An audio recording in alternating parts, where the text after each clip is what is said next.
Part में हमने block diagram पे आपको जिस हिसाब से आपको प्लांट का एरिया उस हिसाब से ब्लॉक डायग्राम बना करके मीटर में मेजरमेंट करके डीसी कैपेसिटी से पता चलता है। उसके बाद दूसरा हमारा पॉइंट था कि इन्वर्टर लोकेशन कंफर्म करना। तीसरा पॉइंट था अपना एसीडीबी लोकेशन कंफर्म करना, क्योंकि ये सब अपना प्लांट के पास ही रखना रहता है। बिकॉज इसका डिस्टेंस कम हो वही बेहतर होता है।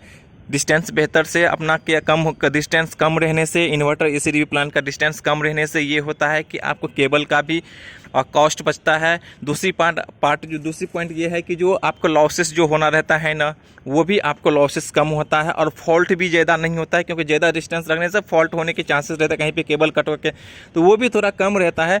और मान के चलो चेंज करना है केबल तो उतना बड़ा नहीं, थोड़ा छोटा ही करना रहता है। तो इसलिए आपको ये चीज़ ध्यान में रखना है। ये पहले वीडियो में हमने बात की थी, ठीक है। साथ में आपको डाटा लॉगर भी पास में रखना, ताकि आपको मेंटेनेंस में ये तीनों चारों चीज़ आपको मेन मेजर मेंटेनेंस आपको यही होता है, ठीक है ना। उसके साथ साथ आपको जैसे इन्वर्टर हो गया, एसीडीबी हो गया और ये सब सभी प्लांट हो गया, ठीक है ना। तो ये चीज़ में आपको अर्थिंग भी देखना रहता है। अर्थिंग का पिच कहाँ हमको इंस्टॉल करना है वो क्लाइंट से पूछना है। अगर इस हिसाब से आरसीसी रूप में है तो बहुत सारा क्या होता है, कंपनी जो आरसीसी रूप में उनको सोलर लगाना रहता है तो ऑलरेडी अर्थिंग पिट बना करके उन्होंने अर्थिंग स्ट्रिप निकाल के रखता है और आपको जस्ट वहाँ पे सेटअप करना है, ठीक है ना। तो यहाँ पे उसके बाद यहाँ पे एलए भी लगाना रहता है रूप पे। एलए का भी ये बहुत बड़ा पॉइंट आता है, क्योंकि जब हम एलए लगाते हैं तो एलए को बीच में लगाया जाता है ताकि प्लांट को चारों एरिया कवर कर सके। और वो क्या होता है कि इसको हाइट पे रखना रहता है। जैसे सोलर प्लांट अपना 5 मीटर है तो उससे थोड़ा ज़्यादा हाइट में रखना है ताकि ये पूरा एरिया को प्रॉपर कवर करे लाइटिंग एरेस्टर से, ठीक है। तो ये हमको ये देखना है। ये एक्चुअली क्या होता है, जब ड्राइंग इसका रेडी के जब आप साइट विजिट करके देंगे, जब वो प्रोजेक्ट फाइनल होगा तो ड्राइंग जब बनाएंगे तो उस टाइम वो एनालिसिस कर लेते हैं पीवी सिस्टम के हम ड्राइंग ये एलए किधर रखना है, ताकि हमको साइडों से प्रॉब्लम किया। क्योंकि अगर इसको हम बीच में खड़ा देंगे तो फिक्स है कि ये प्लांट पे साइडों आएगा, तो ये चीज़ इफेक्ट पड़ता है, ठीक है ना। इसलिए हम उसको ऊपर डाल दिए और वहाँ से हमारा जो 110 किलोमीटर पूरा एरिया कवर कर लेता है, ठीक है। तो इसलिए हम उसको हाइट पे डाल दिए वहाँ पे बीच पे, ठीक है। ग्राउंड मॉइंट में थोड़ा प्रॉब्लम्स आता रहता है क्योंकि उसको बीच में डालने से साइडों आता है, ठीक है ना। तो ये चीज़ आपको ध्यान रखना है, ठीक है। लोकेशन साइट विजिट के फिर बात होते हैं। साइट विजिट में आपको ये ऊपर का हो गया, नीचे चलते हैं। नीचे में आपको जो अर्थिंग पिट किधर है, अर्थिंग पिट किधर डाल सकते हैं वो देखना है। आप वो ट्राई कीजिए को जितना पास हो।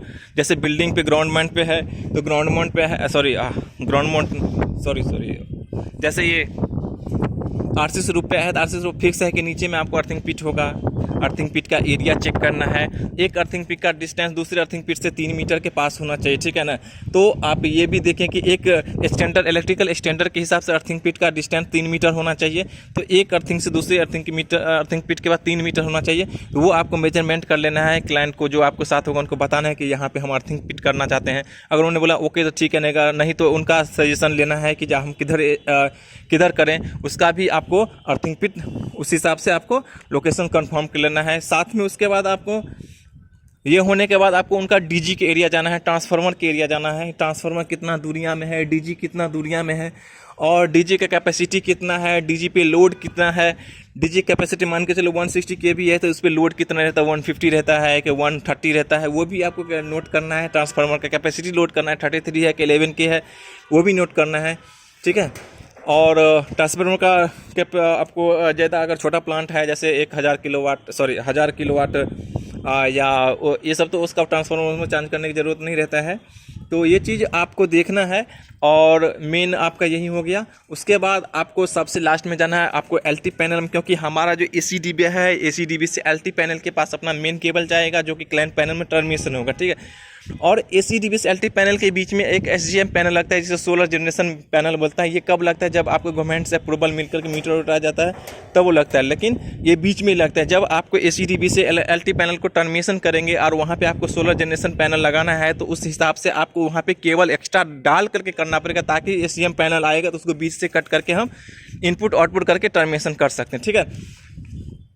इतना पॉइंट इसमें आपको क्लियर हो गया होगा। इससे रिलेटेड आपको कोई क्वेश्चन है तो मुझे ज़रूर कमेंट कीजिएगा। नेक्स्ट चलते हैं, हम जाएंगे अभी जब साइट विजिट करने के लिए आते हैं तो उस टाइम आपको ये भी देखना है कि जो अर्थिंग पट्टी का रूट किधर से जाएगा, डीसी केबल का रूट किधर से ले जा सकते हैं, एसी केबल का रूट किधर से ले जाएंगे और ACDB क्लाइंट पैनल जो है LT पैनल जिसमें टर्मिनेट का उधर का रूट किधर से ले जाएंगे। जैसे हमने डाटा लॉग और यहाँ पे इंस्टॉल करना है, सेंसर इंस्टॉल करना है, तो उसका केबल का रूट किधर से जाएगा, क्योंकि DG सिंक करना है तो DG सिंक के लिए हम मीटर कहाँ इंस्टॉल करेंगे, DG का CT का साइज कितना है वो भी देख लेना है, आपको नोट करना है। DG का CT का साइज इसलिए क्योंकि DG सिंक करना रहता है, जीरो एक्सपोर्ट करना रहता है, तो वहाँ पर हमको मीटर लगाना पड़ता है, CT लगाना पड़ता है, वो भी देख लेना है आपको। और वहाँ का केबल कितना आएगा डिस्टेंस वो भी आपको नोट करना है। केबल का तो सभी जगह का आपका डिस्टेंस नोट करना रहेगा, अप्रॉक्स नोट कीजिए, ठीक है। जब फाइनल साइट विजिट होता है तब साइट इंजीनियर पहुंचता है तो फाइनल बता दिया जाता है कि इतना हमको चाहिए, लेकिन तो भी आपको अप्रॉक्स ये सब नोट करना जरूरी है साइट विजिट में कि इतना केबल AC का लग सकता है, इतना केबल डिस्टेंस DC का है,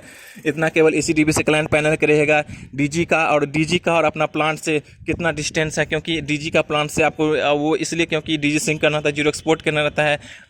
अपना प्लांट से लेकर जैसे इन्वर्टर के पास से लेकर के या डाटा लॉगर से ACDB के पास से लेकर या सोलर प्लांट से लेकर के क्लाइंट पैनल का डिस्टेंस कितना है, उसमें जीरो एक्सपोर्ट का जो वर्क होता है वो भी आपको मेजरमेंट कर हो जाता है, और साथ में ACDB से जो क्लाइंट पैनल में टर्मिनेशन है तो वो भी हो जाता है।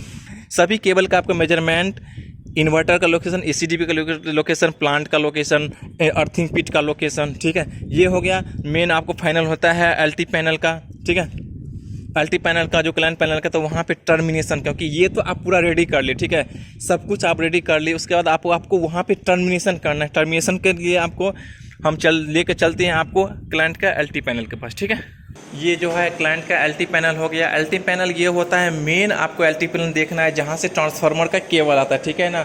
उस LT पैनल में आपको जो है ना पहले मेन के पास चला जाना है। मेन में आपको जो है ना उनका जैसे मेन ये हो गया इनका, तो यहाँ पे आपको CT का रेशियो चेक कर लेना है। इस मीटर का जो CT मेन जो होता है उसका रेशियो चेक कर लेना है। उसके बाद आपका ब्रेकर का साइज भी चेक कर लेना है। उसके बाद आपको ये चेक करना है कि हम सोलर का जो ACDB से जो हमारा केबल आएगा LT पैनल में से टर्मिनेशन करेंगे, क्लाइंट को जो हम सप्लाई देंगे अपना सोलर का, वो टर्मिनेशन कहाँ करना है। उससे पहले आपको यहाँ पे चेक कर लेना है कि स्पेयर कोई ब्रेकर खाली है कि नहीं, खाली है तो कितना साइज का खाली है, उसमें बस बार जो रहता है उसका कितना साइज है, ठीक है ना, तो वो चीज़ चेक करना, ठीक है ना। क्योंकि उसका लोड कैलकुलेशन होता है कि जब पतले वाला 10 mm या 15 mm या 40 mm का बस बार है तो उसमें हम टर्मिनेशन कर सकते हैं, क्योंकि हमारा लोड हिसाब से कैलकुलेशन करना रहता है, ठीक है।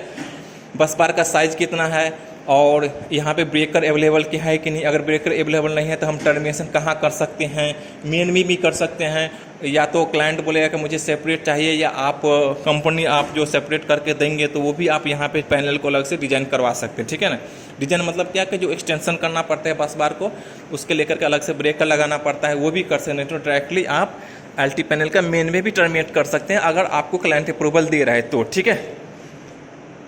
अगर आप अलग से ब्रेकर डाल करके, जैसे यहाँ पे देखेंगे कि सोलर का ये ब्रेकर है, अभी हमने इसको बंद करके यहाँ पे 400 एम्पियर का ब्रेकर लगा हुआ है, जो कि क्लाइंट अपने तरफ से ये सोच के रखा था कि मुझे सोलर लगाना है, तो सोलर लगाना है, इसलिए हम यहाँ पे एक अलग से स्पेयर यहाँ के डाल देते हैं, ठीक है। तो जस्ट हमने क्या किया, जैसे सोलर प्लांट लगाया तो हमने दो रन डाल करके यहाँ पे हमने केबल टर्मिनेट कर दिए, ठीक है।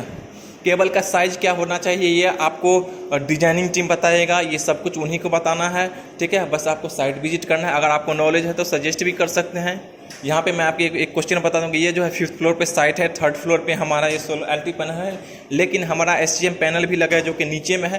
तो हमने 1st फ्लोर से ACDB से लेकर के पहले SCM पैनल हमारा ग्राउंड फ्लोर में वहाँ गया, फिर वहाँ से हमने इस सोलर LT पैनल में टर्मिनेशन किया, ठीक है ना। तो ये ज़्यादा डिस्टेंस होने की वजह से हमने यहाँ पे डबल रन केबल डाले हैं, ठीक है। आप ये सब आप समझ गए होंगे। उसके बाद यहाँ LT पैनल में मेन यही रहता है। LT पैनल में आपको CT का मेन मीटर का मेन CT का साइज देख लेना है, ठीक है। उसका रीडिंग भी चेक कर लेना है, आपको कितना किलोवाट यहाँ पे लोड है LT पैनल में, कितना एम्पियर का लोड है, ये आपको चेक कर लेना है, ठीक है ना। मीटर में उनका LT पैनल का मेन मीटर में ब्रेकर का साइज, सोलर का स्पेयर, बसवार का साइज, ये सब आपको कैलकुलेशन नोट पूरा कर लेना है, ठीक है। उसके बाद आपको DG के पास चला जाना है, ट्रांसफार्मर के पास भी चला जाना है। सभी कैपेसिटी लोड कितना क्लाइंट से पूछ लेना है कि सर DG पे कितना लोड रहता है, इतना किलोवाट का है तो इतना कितना लोड रहता है, ठीक है ना। ये भी पूछना है कि दिन में कितना शटडाउन होता है, कब कब ब्रेक डाउन होता है, ग्रिड डाउन कब होता है, मंथली में, ईयरली में, वो सब पॉइंट आपको सभी नोट करना है, ठीक है ना। ये आपको समझ में आ गया होगा, ठीक है। अभी ये RCC रूप का था। अगर हम साइट विजिट के टीन सेट का जा रहे हैं या कहीं प्लांट पे हम टीन सेट का जा रहे हैं तो वहाँ पे साइट विजिट कैसे करना, तो वो भी मैं आपको बताऊंगा। ग्राउंड माउंट में भी बताऊंगा अगर ग्राउंड माउंट में प्रोजेक्ट में जा रहा हूँ, ठीक है, ठीक है। उसके बाद हमारे पास कोई साइट विजिट होगा जो मेरे लैपटॉप में है, मैं आपको नेक्स्ट वीडियो जो हमारा थर्ड पार्ट होगा उसमें साइट विजिट का जो है ना मैं एक रिपोर्ट बताऊंगा, जो कि आपको पहले ही बता चुका कि ग्राउंड माउंट करो, आरसीसी करो, टीन सेट करो, सभी जगह का लोकेशन जैसे ही कंफर्म करना रहता है, लेकिन उसका सेट अलग अलग होता है, ठीक है ना। हमारे पास कोई रिपोर्ट होगा चाहे ग्राउंड माउंट, टीन सेट, हम आपको उस रिपोर्ट को एक्सप्लेन करके दिखाएंगे, ठीक है, ताकि आपको समझ में आ जाएगा। हाँ, आपको एक चीज़ और ध्यान में रखना है कि जहाँ से आप लोकेशन ले रहे हैं, जहाँ पे आपका प्लांट है, वहाँ से आपको गूगल में जा करके उसका जो मैप का जो है ना, उसका प्लांट का जो है ना, उसको स्क्रीनशॉट भी लेना है, किस हिसाब से लेना है आपको मैं रिपोर्ट में बताऊँगा, ठीक है। ये होगा दूसरा पार्ट। अभी बात करेंगे हम तीसरे पॉइंट जो है बात करेंगे तीसरा पार्ट में, वो हमने प्रोजेक्ट का रिपोर्ट जो रेडी करना रहता है, क्या क्या उसमें पॉइंट डालना रहता है, वो हम फाइनल आपको नेक्स्ट वीडियो में बताएंगे। थैंक यू दोस्तों, चैनल को सब्सक्राइब